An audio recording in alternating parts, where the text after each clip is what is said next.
네, 오늘 말씀 제목은 역사를 주관하신 하나님, 역사를 주관하시는 하나님이란 제목으로 말씀을 나누려고 하는데요. 다니엘이요, 그 활동하던 시대가 그 바사, 이 페르시아까지였거든요.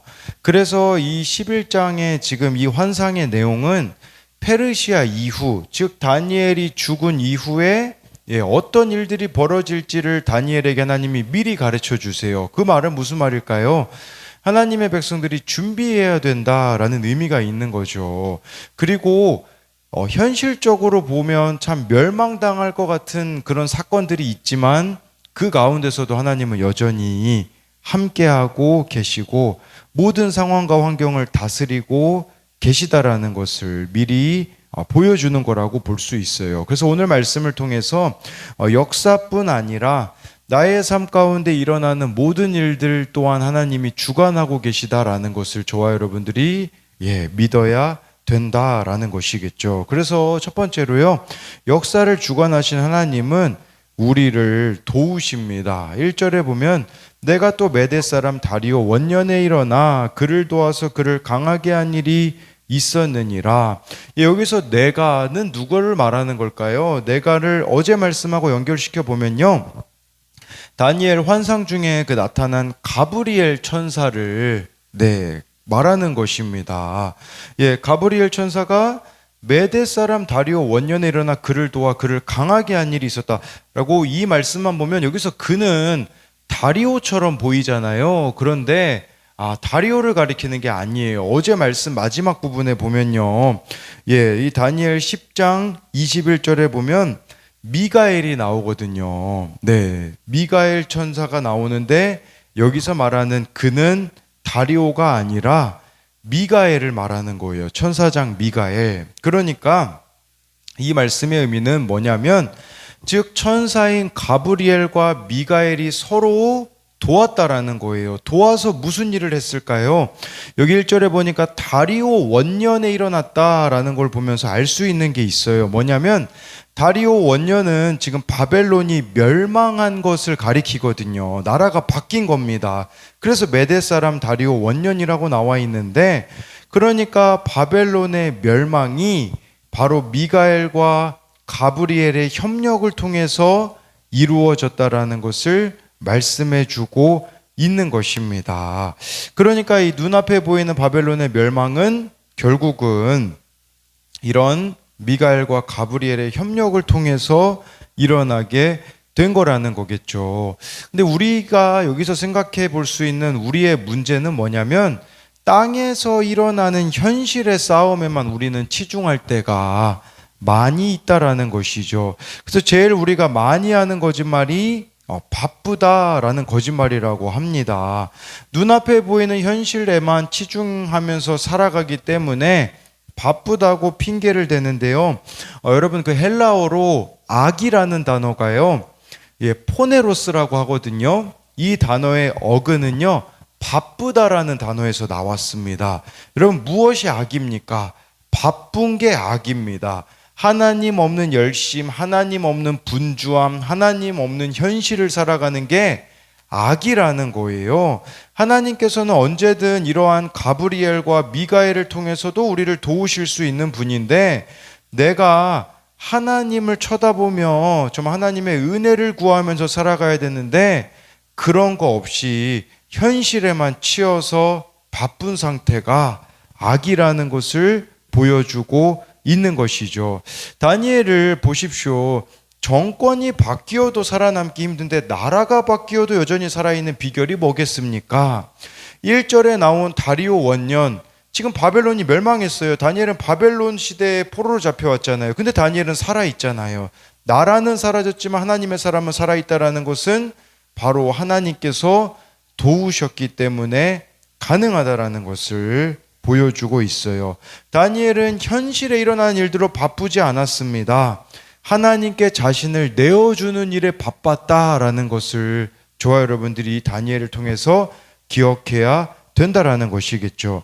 2절에 보면요, 이제 내가 참된 것을 내게 보이리라. 보라, 바사에서 또 새 왕들이 일어날 것이요, 그 후에 넷째는 그들보다 심히 부유할 것이며 그가 부유함으로 강하여진 후에는 모든 사람을 충동하여 헬라 왕국을 칠 것이며 해서요. 여기 바사 즉 페르시아의 새 왕들이 일어날 것이고 넷째는 심히 부유할 거라고 하는데 이 넷째 왕은 누구냐? 여러분들이 익숙한 왕입니다. 누구냐면요. 에스더의 남편인 아하수에로 왕으로 추정을 합니다. 예, 지금 이 미리 하나님이 지금 다 다니엘을 통해서 가르쳐 주시고 있는 거거든요. 이렇게 네 명의 왕들이 언급되고 있다라는 것은 하나님은요, 이 땅에서 일어나고 있는 일을 모두 알고 계시며 모든 것이 다 하나님의 주권 아래에 있다라는 것이에요. 이 2절에서 우리가 주목해야 되는 것은요, 이제 내가 참된 것을 내게 보이리라. 이 참된 것이라는 게 진리라는 의미도 있고요. 이 참되다라는 것은요, 관계 안에서 참되고 숨김 없음으로 풀이할 수 있다라는 것이에요. 그러니까요, 여기 나와 있는 뭐 바사, 페르시아, 또 그 이후에 여기 보면 헬라 왕국을 칠 거라고 2절에 나오거든요.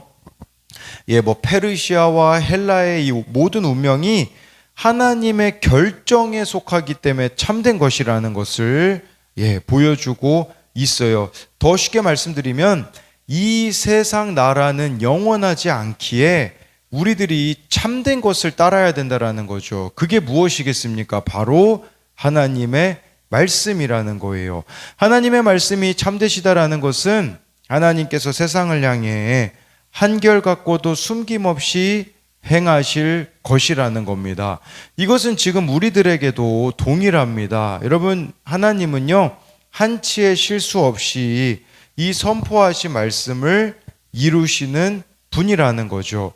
그래서 우리에게 보이신 이 참된 말씀을 그대로 믿고 누리는 것이 축복이라는 겁니다. 더디 이루어지는 것 같아도 반드시 내 삶 가운데 정확한 때에 약속하신 것을 이루신 하나님이기에 우리에게 필요한 것은요, 약속의 말씀을 날마다 붙잡고 나아가는 것만이 필요하다라고 할 수가 있습니다. 그래서 이것에 대한 적용도요, 매일의 삶에 하나님 없는 열심, 하나님 없는 분주함, 하나님 없는 현실로 살아가는 악을 저지르고 있지는 않습니까?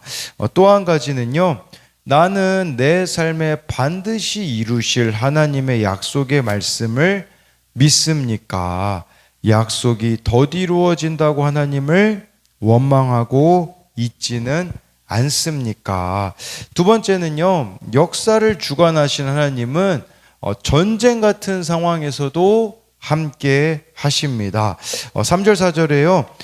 장차 한 능력 있는 왕이 일어나서 큰 권세로 다스리며 자기 마음대로 행하리라. 그러나 그가 강성할 때에 그의 나라가 갈라져 천하사방에 나누일 것이나 그의 자손에게도 돌아가지 아니할 것이요 또 자기가 주장하던 권세대로도 되지 아니하리니 이는 그 나라가 뽑혀서 그 외에 다른 사람들에게로 돌아갈 것임이라 라고 말씀해 주고 있어요.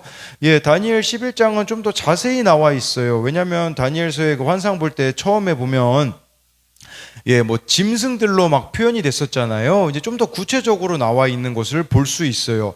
3절에 장차 한 능력 있는 왕이 일어나서 큰 권세로 자기 마음대로 행하는데 이 왕이 누구냐면 알렉산더 대왕이에요. 이 세상 왕의 특징이 뭡니까? 3절에 나와 있잖아요. 자기 마음대로 행하리라. 오늘 말씀에 이런 표현들이 이렇게 또 나오거든요. 뭐 16절도 보면 나와요. 자기 마음대로 행하리니. 이게 바로 세상 방식, 세상 왕이라는 거죠. 이방 왕은요, 하나같이 그 힘과 권세로 자기 뜻대로 자기가 원하는 대로 휘두르는 이런 것을 행사한다라는 거죠. 이것이 이방이 추구하는 강함이라는 겁니다. 그러나 하나님께서는 그 은혜를 약하고 고통받는 이들을 건지시기 위해 베푸신다라는 거죠. 여기서 이제 차이가 발생하게 되어집니다. 하나님의 다스림과 세상의 다스림의 차이는 여기서 나타나는 거죠. 저와 여러분들이 이렇게 세상의 다스림을 받잖아요. 자기 마음대로 행할 거예요. 그런데 하나님의 다스림을 받는다면 어떻게 될 수가 있겠습니까? 이것을 예수님께서요, 마가복음 10장 42절 43절에 이렇게 말씀하셨습니다. 예수께서 불러 이르시되 이방인의 집권자들이 그들을 임의로 주관하고 그 고관들이 그들에게 권세를 부리는 줄을 너희가 알거니와 너희 중에는 그렇지 않을지니 너희 중에 누구든지 크고자 하는 자는 너희를 섬기는 자가 되고 라고 예수님이 말씀해 주셨어요. 이방인 집권자들은 자기 마음대로 권세를 부리지만 예수님이 보시는 큰 자는요, 섬기는 자가 되는 것이라고 말씀을 하셨습니다. 어제 이렇게 군대 복귀한 청년에게도 해주었던 이야기가 이겁니다. 해병대에서 지내고 있는데 이제 병장이 되니까 너무 편하다는 겁니다. 아침에 후임들이 아침 먹으라고 라면을 끓여놓기도 하죠.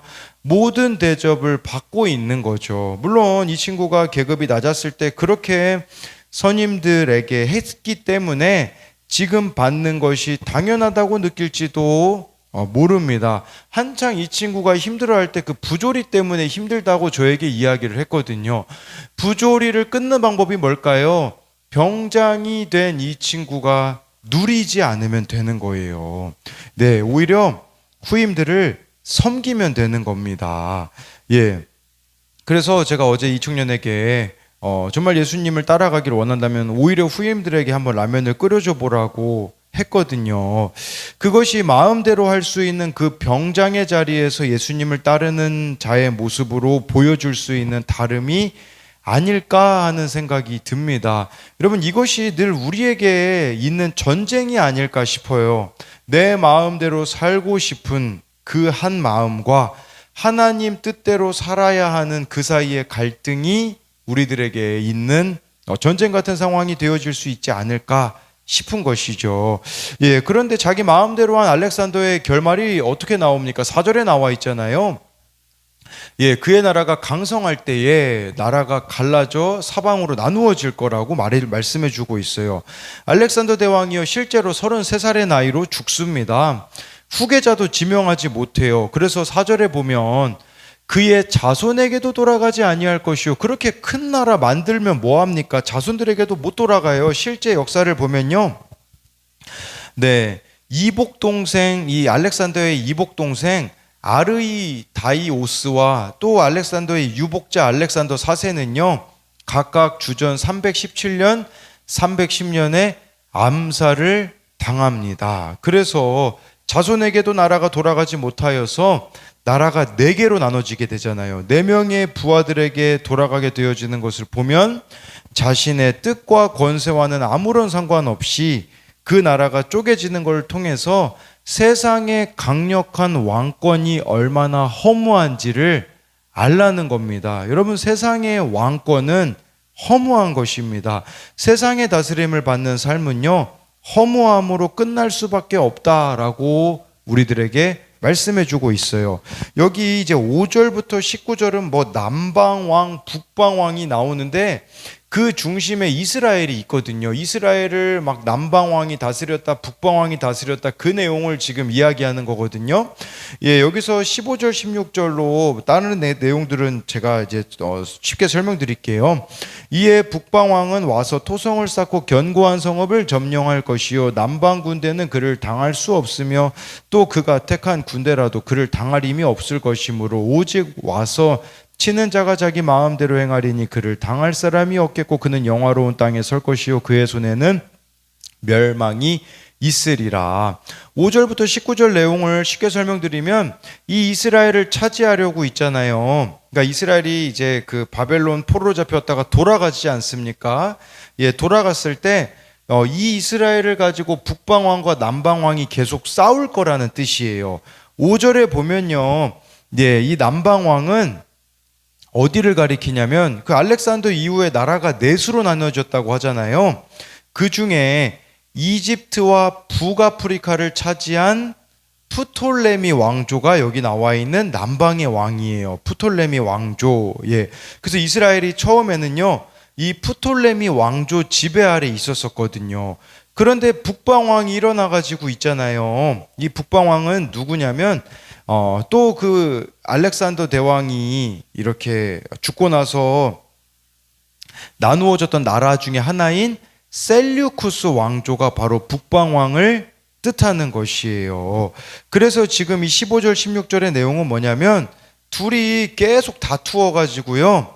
결국은 처음에는 남방왕에 속해 있었던 이스라엘이 있잖아요.